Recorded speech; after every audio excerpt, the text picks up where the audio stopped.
E aí pessoal, tranquilo? Lucas aqui mais uma vez. E você sabia que dá não só para rodar TypeScript nativo no Node, como também você não precisa mais do .env para ficar carregando variável de ambiente? Bom, não sabia? Então agora vai saber. Porque hoje a gente vai falar como o Node evoluiu nos últimos anos em duas features muito úteis para você. Então bora lá para não ter que deixar você esperando.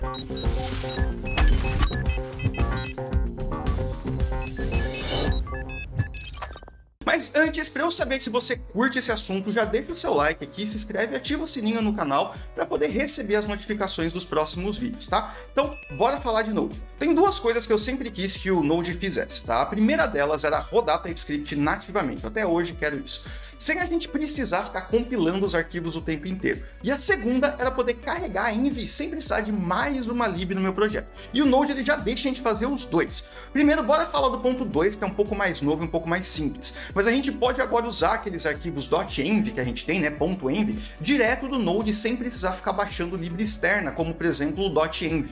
Se você não sabe o que é um arquivo .env, né, eu tô deixando um link aqui na descrição para você ver um artigo meu sobre o que são variáveis de ambientes lá no iMasters, é um artigo bem antigo. Inclusive, nesse artigo você pode ver como que a gente fazia antes com o Node, carregando o .env no início do programa. Mas voltando aqui, os arquivos .env eles são arquivos em formato de shell que definem as variáveis de ambiente que um programa vai executar ou vai carregar quando ele iniciar. Ele geralmente fica na raiz da sua pasta e parece mais ou menos com isso daqui.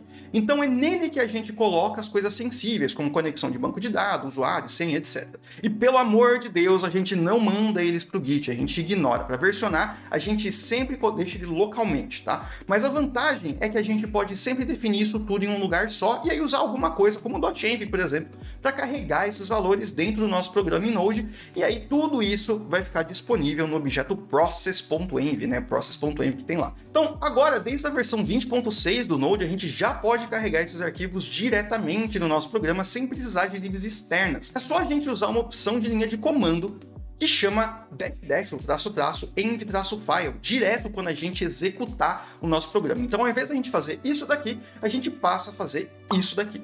Claro que o nome do arquivo pode ser qualquer coisa que você quiser, você pode dar o nome de, sei lá, batata. A gente vai ter a mesma coisa do .env, sem ter uma lib externa nova que a gente precisa instalar e dar manutenção no nosso programa lá. Eu odeio lib externa.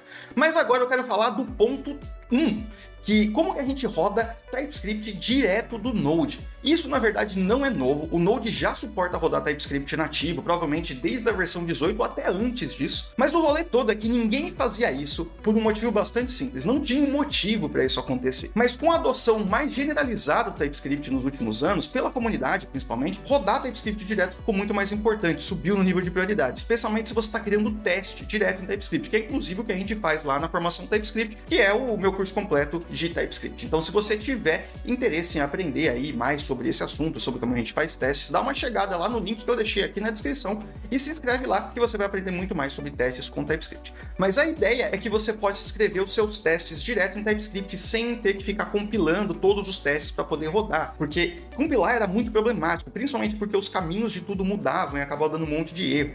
E não usar o TS para escrever os testes também ainda era mais problemático, porque aí você tinha metade do seu código em JavaScript e metade do seu código em TypeScript. Fora que os testes não tinham IntelliSense para poder te dar insights do código, era horrível.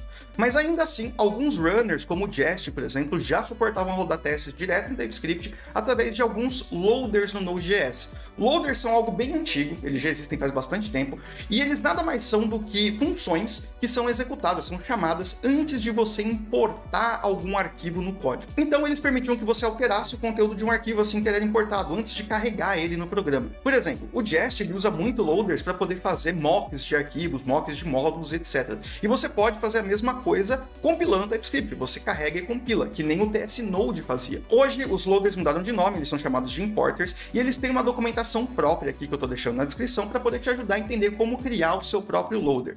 Então não é algo assim de outro mundo que você não consegue fazer. Inclusive, se você quiser ver esse conteúdo aqui, né, de como criar o seu próprio loader manualmente, deixa seu like aqui embaixo e comenta também para eu poder criar esse conteúdo, beleza? Mas isso aí não é tudo. Além dos loaders, a gente também ganhou um executor melhor do que o TS Node, que era bem pesado, que é o TSX. eles fazem exatamente a mesma coisa, só que o TSX é bem mais simples e muito mais rápido, então é preferível você usar ele do que o outro. Mas como a gente coloca ele para executar TypeScript direto? Bom, isso é bastante simples, a ideia é modificar o comando de novo de execução. Bora pegar aquele mesmo comando que a gente tinha lá atrás, quando a gente fez a variável de ambiente, a gente muda a extensão para TypeScript, claro, né? E depois de instalar o TSX no projeto, ou então globalmente, a gente pode incluir a flag --import. E é isso aí, basicamente. Seu arquivo TS já vai começar a ser executado sem precisar fazer nada. Mas vale deixar claro umas coisas. Primeiro de tudo, que rodar TypeScript nativamente desse jeito não é que nem rodar, por exemplo, no Dino, que é um runtime completamente pronto para rodar só TypeScript. No caso do Node, você vai estar compilando cada arquivo todas as vezes que ele é importado. Por mais que tenha um cache,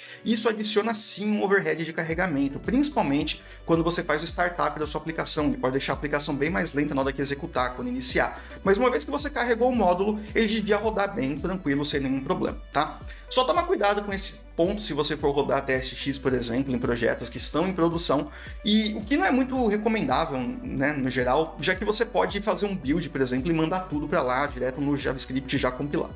O melhor mesmo é rodar em testes e fluxos locais, beleza?